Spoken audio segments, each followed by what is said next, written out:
August is WIT Month. WIT Month is Women in Translation Month, where for the whole of the month of August we celebrate women in translation. Women writers, or women identifying writers from around the world who have been translated from their native language into English by either a male or female or non-binary translator. The gender of the translator doesn't matter. It only matters what the gender of the writer is, or the gender identification of the writer. There are a lot of books that I'm going to be reading during WIT Month, or rereading, and I want you to read a lot of books as well.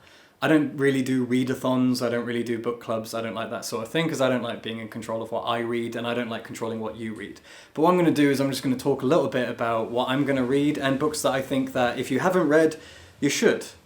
Now, we are Books and Bow. Books and Bow is a website dedicated to translated literature from all around the world, and so WIT Month is kind of our most exciting month. So, I'm going to start off with a book that I am already reading a few days ahead of WIT Month, which is this.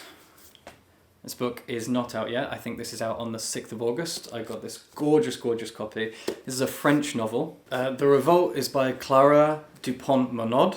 Probably saying that wrong, even though I got an A star in my pronunciation of French when I was in high school, but that doesn't matter now, does it? Because I'm an old man. And it tells the story of the 12th century Queen of France and England, Eleanor of Aquitaine, from the point of view of her son Richard Lionheart. And I've read a chapter so far, and it is some of the most exquisitely beautiful and lyrical writing and translation I have ever read, or at least in recent times, in recent memory. I fell in love with this book in the first chapter, and it's all I've read so far, but this will be my official first book of WIT Month.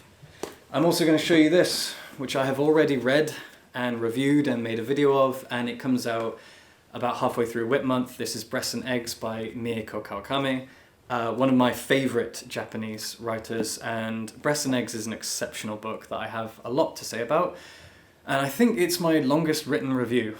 So I'm not going to spoil much here and just say that this book comes out during WIT Month and it's a great time to pick it up, obviously. What else? Okay, this is the rest of my personal stack, I think, of WIT Month books. I've got this. This is The Beast Warrior. This is by Nahoko Uehashi, and it is a sequel to The Beast Player, which is a YA fantasy book published by Pushkin. It's a Japanese novel, and I'm going to be reading this immediately after I finish, oh my god, so many books, after I finish The Revolt. Okay, what else do I have? So, the rest of my stack, I'm going to be rereading Out by Natsuo Kirino, one of my favourite Japanese writers. I say that all the time, most of my favourite Japanese writers are just exceptional women in translation. I'm rereading this book because I have this gorgeous cover by Vintage, and I cannot wait to read this book again because, oh my god, look at it. Yeah, this is a fantastic book. This is a revenge tale of sorts. It's also a murder mystery of sorts. It is a feminist novel of sorts. It's a lot of things, and I haven't read it for a while, and I'm going to reread it. You're going to notice a lot of the books on this list are Japanese. I just noticed that myself. Yoko Ogawa, again, another favourite Japanese author of mine. I think this is the last book of hers that's currently out in English that I haven't read. So I picked this up recently in London, The Diving Pool. I haven't read it yet. I've been saving it for WIT Month. Can't wait. I also got this from Fitzcarraldo. I love everything Fitzcarraldo do. They're one of those publishers where you can just go on their website and buy a book without looking at the blurb, and it'll be wonderful. And this is, I think, the third Annie Ernaux essay non-fiction biography that they've published. They did Happening, they did The Years. Now I've read Happening, I haven't read The Years, and this is a girl's story. Everything Annie Ernaux writes is incredible, and everything Fitzcarraldo publish is incredible. This came out back in April, and I'm going to be reading it during WIT Month. And I think I have one more. Okay, so this is not the finished cover. The finished cover has actually been revealed. So this is Dead Girls by Selva Almada. Selva Almada wrote my favourite book of 2019, which was The Wind That Lays Waste. She is an Argentinian writer, and this is her new book. It actually comes out on the 3rd of September, so you can't quite pick it up during WIT Month, but I'm going to be reading this advanced copy, and I adore her writing so much. I don't actually know anything about Dead Girls, and I'm going to go in blind and enjoy this right at the end of WIT Month. I'm now going to cover just a few books that I think that you should read. So I'm going to show you what this looks like. So I'm just sitting on the floor and I just got this enormous jumble of books here that I'm trying to go through because I need you to read these, and today's been a busy day. This is another Japanese book. Sorry. This is probably my third favourite novel ever, if I were to rank my favourite novels. So Convenience Store Woman by Sayaka Murata.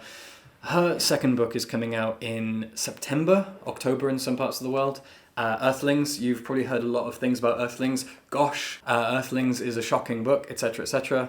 It's also one of the greatest books of this year, and I've written a lot and recorded a lot about Earthlings, but that won't be around until September. So what you should do if you haven't read Earthlings yet and you're excited about Earthlings, oh my god, my microphone's in the shop. Convenience Store Woman.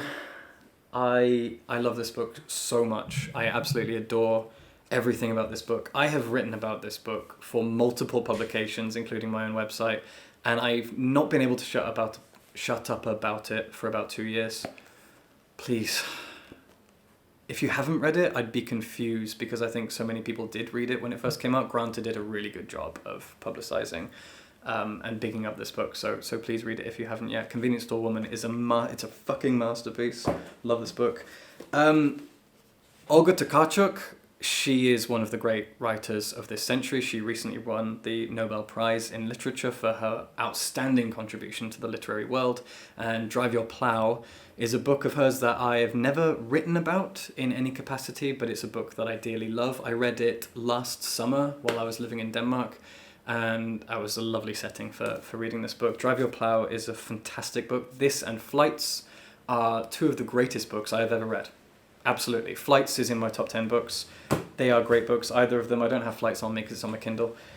Please read them. WIT Month is one of the most exciting times in literature. If you don't read a lot of translated literature, if you don't read a lot of women in translation, this is your time to fix that. The women of the world from places like Poland, Olga Tokarczuk, and Japan, Sayaka Murata, and Argentina, like Selva Almada, all of these people from all of these parts of the world, all these different continents, are writing some of the greatest works of literature this century. Please, you owe it to yourself and to them and to the world to read more great women in translation, and this is the month to do it. So, enjoy yourself.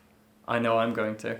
Bloody, I got a whole bunch of them. I'm so excited. I'm going to be spending August living in The Hague in the Netherlands, and I'm just going to be chowing down on all these books. I have to pack a big suitcase, and these are all going in it. I'll just find the space. So you do that too. Be a good reader. Well done. Bye-bye.